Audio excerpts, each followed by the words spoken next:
CM Pushkar Singh Dhami का आज बैठक एआई आधारित सेमिनार में होंगे शामिल। सूचना एवं लोक संपर्क विभाग की लेंगी समीक्षा बैठक। गैरसैंण में होगा उत्तराखंड विधानसभा सत्र। 21 से 23 अगस्त तक चलेगा सत्र। विधायकों ने भेजी 450 से ज्यादा प्रश्न। आजादी के महापर्व को हर घर तिरंगा अभियान के तहत मनाएगी बीजेपी। 13 से 15 अगस्त को बूथ स्तर तक मनाया जाएगा।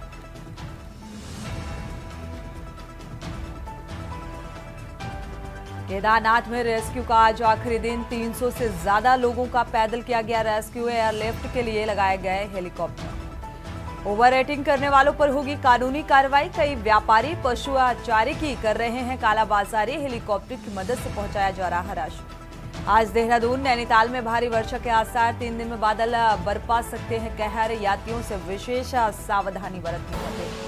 आप देख रहे हैं के न्यूज, खबरों का सारथी।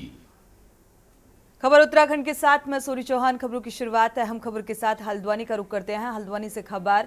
Sanwal clinic of speech and hearing का विधिवत भव्य उद्घाटन किया गया और इस शुभ अवसर पर शहर के कई प्रतिष्ठित और प्रसिद्ध डॉक्टर उपस्थित रहे। इस कार्यक्रम में सनवाल क्लिनिक की निदेशक अनुभवी स्पीच थेरेपिस्ट और ऑडियोलॉजिस्ट अंजलि सनवाल ने इस मौके पर अपनी सेवाओं और उपलब्धियों का विस्तार से वर्णन किया और बेंगलुरु के प्रसिद्ध अस्पतालों में अपने व्यापक अनुभव के बाद उन्होंने पिछले 3 वर्षों में हल्द्वानी में 5000 से अधिक लोगों को स्पीच डिसऑर्डर से निजात दिलाई है और 1000 से अधिक लोगों को हियरिंग एड्स सफलतापूर्वक फिट किए हैं।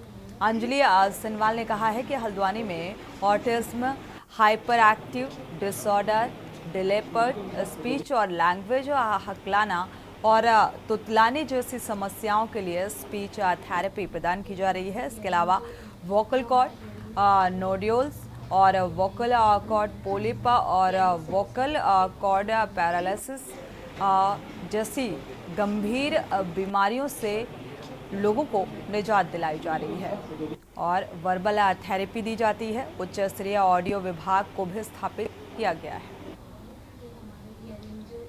वो हमारा हियरिंग में हियरिंग सेंस है, वो एक्टिव है नहीं है।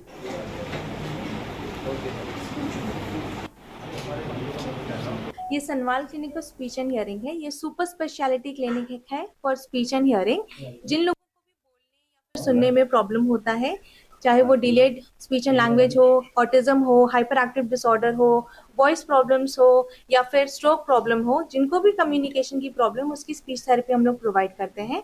साथ ही हमारा हियरिंग डिपार्टमेंट है जहां हर टाइप की टेस्ट होती हैं, चाहे वो ऑडियोमेट्री हो, इम्पिडेंस हो, ओई टेस्ट हो, बेरा टेस्ट हो। सो हर टाइप की hearing test and hearing aid fitting हम लोग करते हैं। बढ़ते आगे उत्तराखंड में एक बार फिर से मौसम विभाग ने भारी बारिश का अलर्ट जारी किया है। मौसम विभाग के निदेशक डॉक्टर विक्रम सिंह ने बताया है कि सोमवार को राज्य के 2 जनपदों में भारी बारिश का अनुमान है। देहरादून और बागेश्वर में भी भारी बारिश की संभावना और इसके तहत 10 अगस्त तक प्रदेश भर के अधिकांश जो जनपद हैं भारी बारिश की संभावना है। बताया जा रहा है कि मंगलवार से उत्तरकाशी, बागेश्वर, रुद्रप्रयाग, चमोली, नैनीताल, पौड़ी, टिहरी में भारी बारिश हो सकती है और इस दौरान उन्होंने पहाड़ की यात्रा करने वाले लोगों से विशेष सावधानी बरतने की अपील की है। कि उत्तराखंड के लिए मौसम की बात करें, आज आपकी 5 तारीख हो गई है अगस्त की जो है, और बारिश की एक्टिविटी तो ठीक ठाक मिल ही रही है। जो नॉर्मल के आसपास एक्टिविटी अभी पास 24 आवर्स में वो मिली है। और हैवी रेन तो हालांकि नहीं है, एका दुक्का जगहों में, जिसमें कि जो आपका देहरादून डिस्ट्रिक्ट में एक है ऑटोमेटिक वेदर स्टेशन में मिला डेटा, और इसी तरह बागेश्वर डिस्ट्रिक्ट में जो एक जगह हैवी रेन मिली है सामा में। बाकी हल्की से मध्यम तक की ही बारिश है, लेकिन हाँ ये कि अनेक जगहों तक है, ज़्यादातर जगहों तक में है और सामान्य मानसून अभी मिल रहा है डे टू डे में। आगे बात कर लें आज के बाद, जो आज तो मैं कहूँगा कि सामान्य के आसपास है उससे थोड़ा कम ही रहेगा और हैवी रेन की संभावना थोड़ी बहुत बागेश्वर डिस्ट्रिक्ट है, एक आधे स्टेशन मिल सकता है, या इसी तरह देहरादून डिस्ट्रिक्ट में। तो ये रखे हमने आज हैवी रेन में, वो येलो वार्निंग में। तो ठीक है, ये नॉर्मल एक्टिविटी के विदिन है और कमी एक्टिविटी आज भी सामान्य के आसपास ही दिख रही है, उससे थोड़ी कमी होगी। लेकिन कल से 6-7 तारीख से जो है जो एक्टिविटी वो थोड़ी बढ़ेगी। आप ये कह सकते हैं कि ज़्यादातर जगहों में प्रदेश में हल्की से मध्यम बारिश मिलने वाली है और आगे पूरे वीक की अगर मैं बात करूं जो है करीब 14-15 तारीख तक भी जो है, तो अब कल के बाद जो है या कल शाम रात से आगे जो एक्टिविटी है वो प्रदेश में थोड़ी बारिश की बढ़ेगी। और आप ये कह सकते हैं कि जो हल्की से मध्यम बारिश है वो ज़्यादातर जगहों में मिलने वाली इन 6-7 दिन में आगे जो है, और इसके साथ साथ जो भारी वर्षा है वो भी कहीं कहीं पर मिलेंगी।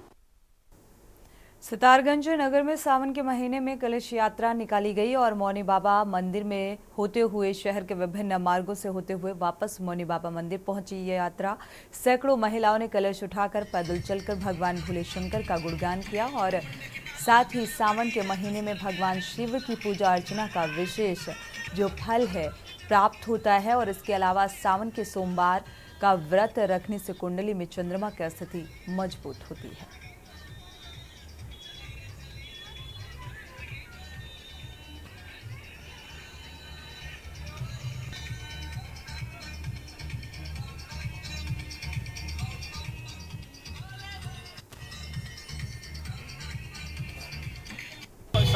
सावन का पवित्र महीना है। इसके उपलक्ष्य में भगवान शंकर की कलश यात्रा निकल रही है।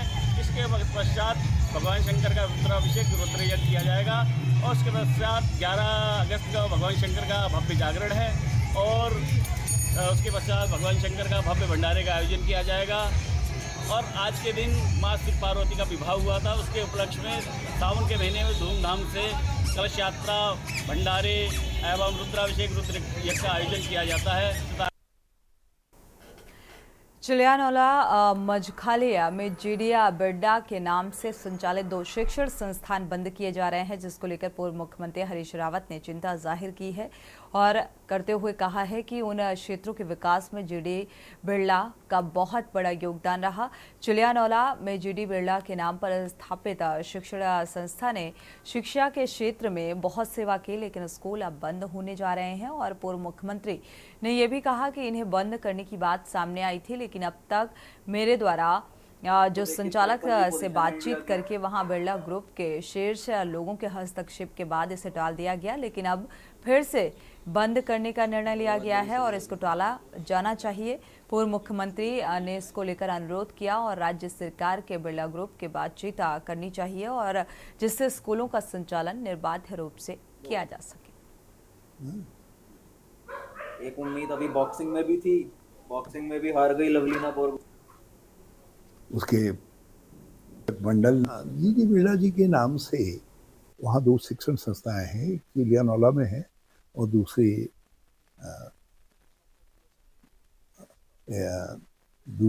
स्थान पर है मछखाली में।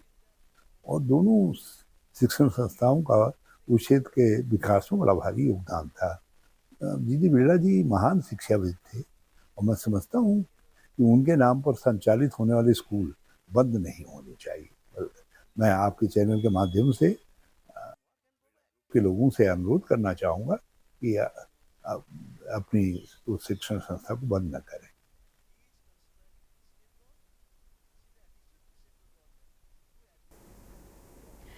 बढ़ते आगे, बीते दिनों कांवड़ के दौरान प्रदेश में भारी संख्या में कांवड़ यात्री हरिद्वार पहुंचे थे, क्योंकि कांवड़ यात्री जो है लाखों की संख्या में अपने अपने वाहनों से आ रहे थे और इसी का फायदा उठाकर गैंग द्वारा लूटपाट की जा रही थी। और इसके संबंध में एसएसपी देहरादून ने बताया कि कांवड़ यात्रा चरम पर थी, तब एक लक्सर का गैंग सक्रिय हुआ, जिसने बीती 27 जुलाई को डोईवाला में चेन स्नेचिंग की। नेहरू कॉलोनी में 1 अगस्त को चोरी की वारदात को अंजाम दिया गया। 2 और रायवाला थाने में भी ऐसी ही एक घटना को अंजाम दिया गया और इसके बाद पुलिस हरकत में आते हुए 2 अभियुक्त गुरमीत और वीरेंद्र को गिरफ्तार कर लिया। साथ ही उनके अभियुक्तों की तलाश भी जारी है, आगे की कार्रवाई की जा रही है।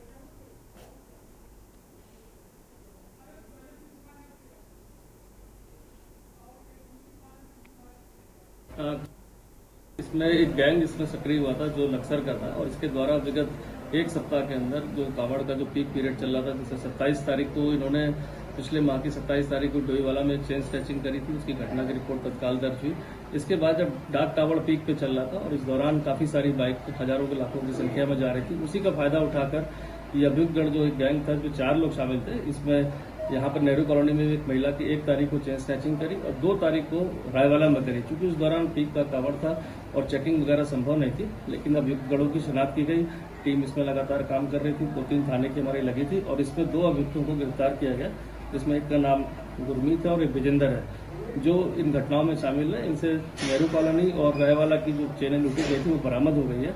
इसमें 2 अन्य लोग प्रकाश में आए हैं जो साथ में इनके बदल बदल के टीम में आते थे। उनके लिए दबिश के लिए हमारी टीमें लगी हुई है, उनको भी तत्काल गिरफ्तार कर लिया जाएगा। देवभूमि उत्तराखंड में केदारनाथ के मुद्दे पर सियासत थमने का नाम नहीं ले रही। दरअसल एक ओर जहां केदारनाथ में आई आपदा पर विपक्ष सत्ता पक्ष को घेरते हुए नजर आ रहा है, तो दूसरी ओर कांग्रेस की केदारनाथ धाम प्रतिष्ठा रक्षा यात्रा को राहुल गांधी के निर्देश पर रोक दिया गया। बीजेपी प्रवक्ता विनोद सुयाल के विवादित बयान से राजनीति पारे को और गर्मा दिया है और इस बीच केदारनाथ धाम में यात्रा बंद होने के बावजूद भी बीजेपी विधायक और पूर्व कैबिनेट मंत्री मदन कौशिक ने केदारनाथ धाम के अपने परिजनों के साथ दर्शन करने के लिए पहुंचे, फोटो भी अपलोड की और इससे सियासत और तेज हो गई। कांग्रेस का कहना है कि प्रदेश के अंदर भयानक आपदा आई हुई है, केदारनाथ धाम में आम श्रद्धालुओं को नहीं जाने दिया जा रहा है। बावजूद इसके बीजेपी के नेता नियमों को ताक पर रखकर पहुंच रहे हैं।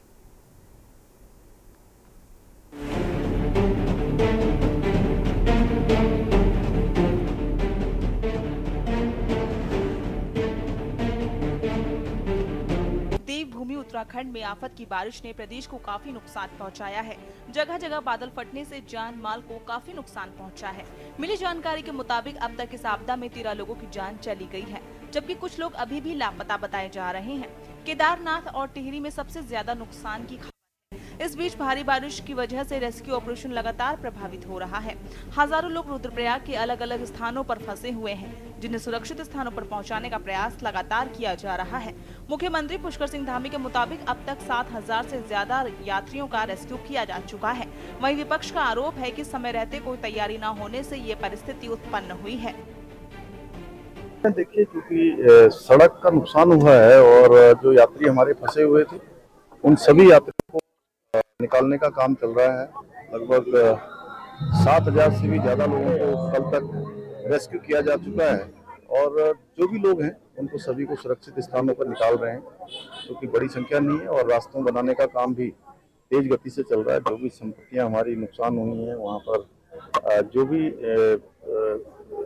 काफी जो भवन हैं और रास्ते हैं भूस्खलन की चपेट में आए हैं, जो भी जिस कारण से भी जनजीवन अभी पूरी तरह से हमारा प्रभावित हुआ है, उनको रिस्टोर करने का काम तेजी से चल रहा है। खाने पीने की स्थिति ठीक है, सभी व्यवस्थाएं की जा रही हैं और प्रशासन हर प्रकार से जो है इस काम में लगा हुआ है कि किसी भी श्रद्धालु को आने वाले तीर्थयात्री को कोई परेशानी न हो। हम शुरुआत से कह रहे हैं कि चारधाम यात्रा में सरकार की तैयारियां पूरी नहीं है और जब अधिकारियों को मंत्री जी को होमवर्क करना था तब वो इसी कमरों में बैठे हुए थे, बाहर निकल ही नहीं रहे थे। और केदारनाथ धाम में जो आपदा आई है उसमें भी लापरवाही साफ साफ झलक रही है, जब मौसम विभाग की चेतावनी है थी। वक्त एक छोटे से ब्रेक का, लौटेंगे जल्द। आप देख रहे हैं के न्यूज, खबरों का सारथी।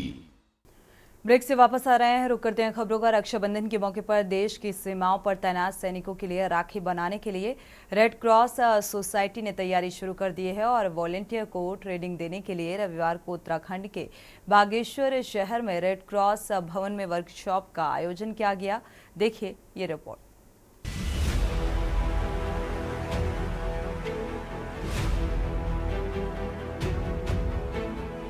31 जुलाई 2024 की रात्रि को श्री केदारनाथ धाम यात्रा पैदल मार्ग अतिवृष्टि के चलते हुए भूस्खलन के कारण पैदल मार्ग काफी स्थानों पर क्षतिग्रस्त हुआ है। लगातार रेस्क्यू अभियान चलाया जा रहा है। काफी लोगों का बारिश के चलते व नेटवर्क न रहने के कारण उनके परिजनों से संपर्क नहीं हो पा रहा था। इनमें से रेस्क्यू के उपरांत काफी लोगों का उनके परिजनों से संपर्क हो गया है और अधिकांश लोग अपने घर। रक्षाबंधन के मौके पर देश की सीमाओं पर तैनात सैनिकों के लिए राखी बनाने के लिए रेड क्रॉस सोसाइटी ने तैयारी शुरू कर दी है। वॉलेंटियर को ट्रेनिंग देने के लिए रविवार को उत्तराखंड के बागेश्वर शहर में रेड क्रॉस भवन में वर्कशॉप का आयोजन किया गया। एनजीओ के इस कार्यक्रम में वॉलेंटियर को राखी बनाने की ट्रेनिंग दी गई। रक्षाबंधन का त्योहार इस बार 19 अगस्त को मनाया जाएगा। इसमें 2 तरीके के हम मैसेज देना चाह रहे हैं। एक तो हम हमारे जो सीमाओं में तैनात हमारे जवान हैं उनकी दीर्घायु की कामना कर रहे हैं, वो हमारी रक्षा करते हैं, उनको एक हम सैल्यूट करना चाहते हैं इन राखियों के माध्यम से। दूसरा मैसेज ये है कि हमारे मार्केट में राखियाँ बहुत ही महंगी बिक रही हैं। अगर हमारे नन्हे मुन्ने प्यारे बच्चे अपने हाथों से रक्षा धागा निर्मित करना सीख जाएंगे तो सस्ते दामों में वो रक्षा धागा बना पाएंगे और आने वाले समय में हो सकता है कि बागेश्वर में भी रक्षा धागा बनाने की एक मार्केट डेवलप हो सके। अधिकारियों के मुताबिक वर्कशॉप में करीब 500 राखियां बनाई जा रही हैं। इसके लिए एक्सपर्ट ट्रेनरों को ट्रेनिंग देने के लिए बुलाया गया है। इस पे रेड क्रॉस के तहत एक कार्यशाला आयोजित की गई है जिस पे हम बच्चों को भी राखी कैसे बनाई जाती है, कैसे इजी कॉस्ट में कैसे ये बता रहे हैं और हमारी द्वारा जो राखियाँ हैं देशों के जवान को समर्पित है। हम अपने फौजी भाइयों को इन राखियों के माध्यम से धन्यवाद भी ज्ञापित करना चाहते हैं कि उनकी जो सीमा पे तैनाती है, जो हमारे देश में वो प्रहरी हमारे लिए बने हुए हैं, वही एक ऐसा कारण है जिनकी वजह से हम अपने देश में सुरक्षित महसूस करते हैं। भाई बहन के अटूट प्रेम के त्योहार रक्षाबंधन के मौके पर सैनिकों को राखी भेजने का चलन लगातार बढ़ रहा है।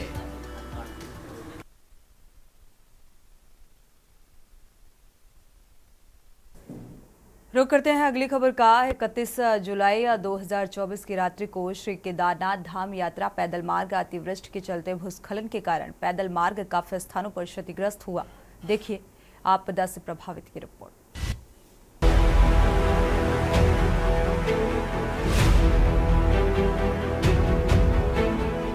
31 जुलाई 2024 की रात्रि को श्री केदारनाथ धाम यात्रा पैदल मार्ग अतिवृष्टि के चलते हुए भूस्खलन के कारण पैदल मार्ग काफी स्थानों पर क्षतिग्रस्त हुआ है।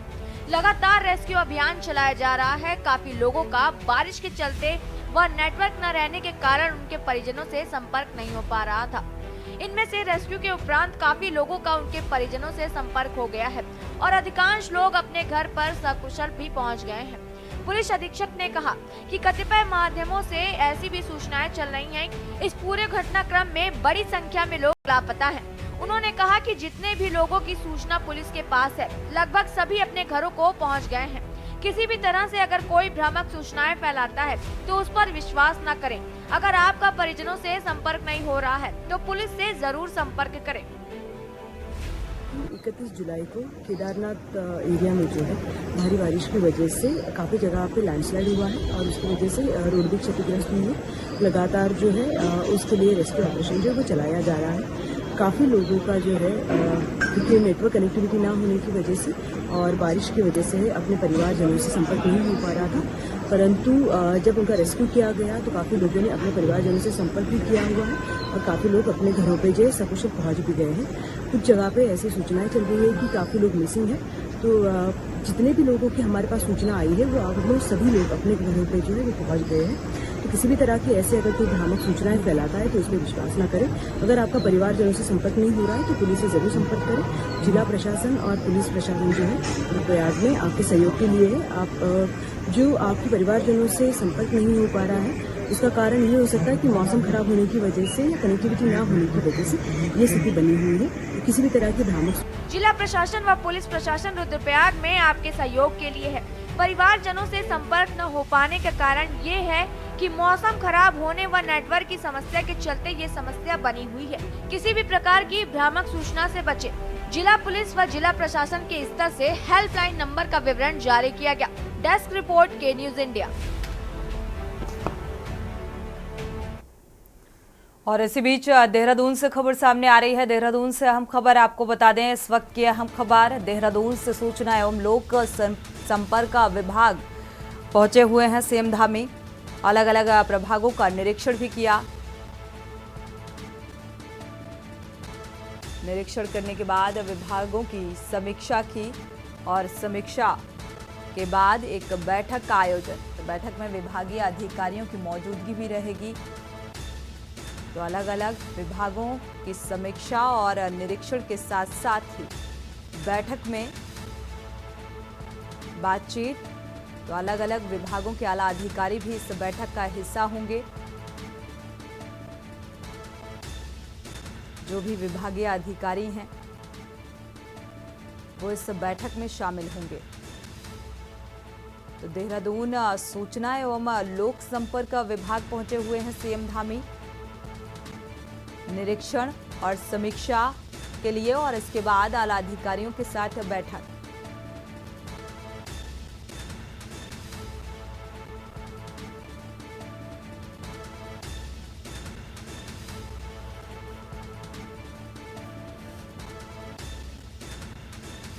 तो अलग अलग विभागों के जो अधिकारी हैं वो फिलहाल इस बैठक में शामिल होंगे।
देहरादून से अहम खबर सामने आ रही है, जहां पर सीएम धामी पहुंचे हुए हैं और अलग अलग कई विभागों का निरीक्षण भी किया, समीक्षा भी की, व्यवस्थाओं को जाना और इसके बाद जो अलग अलग विभागों के आला अधिकारी हैं वो इस बैठक का हिस्सा होंगे। इसके बाद बैठक का आयोजन और सीएम धामी की अध्यक्षता में ये बैठक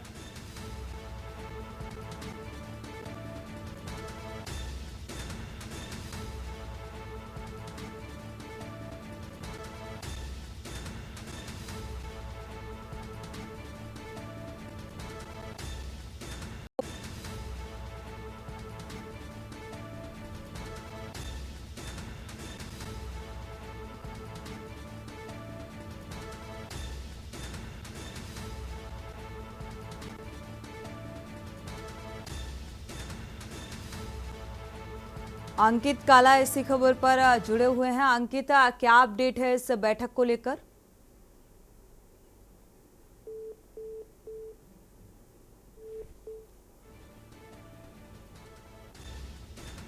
फिलहाल संपर्क टूट गया है। अगर वापस संपर्क जुड़ता है तो जानने की कोशिश करेंगे कि इस बैठक में क्या कुछ फिलहाल किन किन बिंदुओं पर चर्चा की जाएगी, क्या व्यवस्थाओं को लेकर अलग अलग जो विभाग हैं उनकी समीक्षा की है सीएम पुष्कर सिंह धामी ने। अंकित काला एक बार फिर से जुड़े हुए हैं संवाददाता उत्तराखंड से। अंकित, बैठक को लेकर क्या कुछ अपडेट और इस बैठक में कौन कौन से बिंदुओं पर चर्चा होगी? देखिए सोनिया, आज महत्वपूर्ण बैठक मुख्यमंत्री पुष्कर सिंह धामी की अध्यक्षता में ये होने वाली है। सीएम पुष्कर सिंह धामी सूचना एवं लोक संपर्क विभाग के कार्यालय में पहुंच चुके हैं। इसके बाद उन्होंने तमाम कार्यालयों का निरीक्षण किया है। थोड़ी देर में ये समीक्षा बैठक शुरू होगी। बैठक में तमाम बिंदुओं पर चर्चा की जाएगी।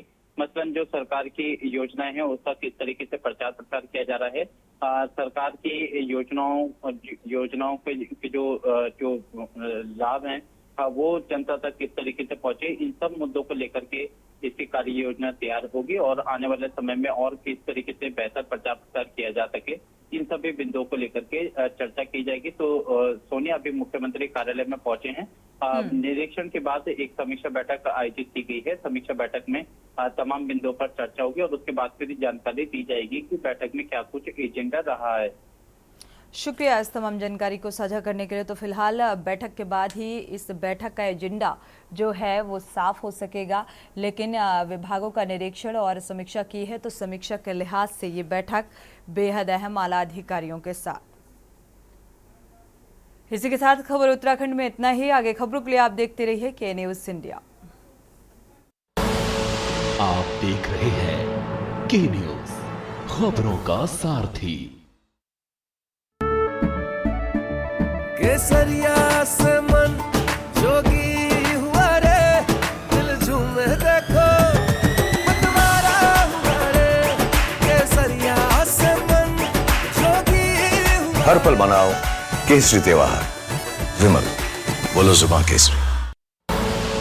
आप देख रहे हैं के न्यूज़, खबरों का सारथी।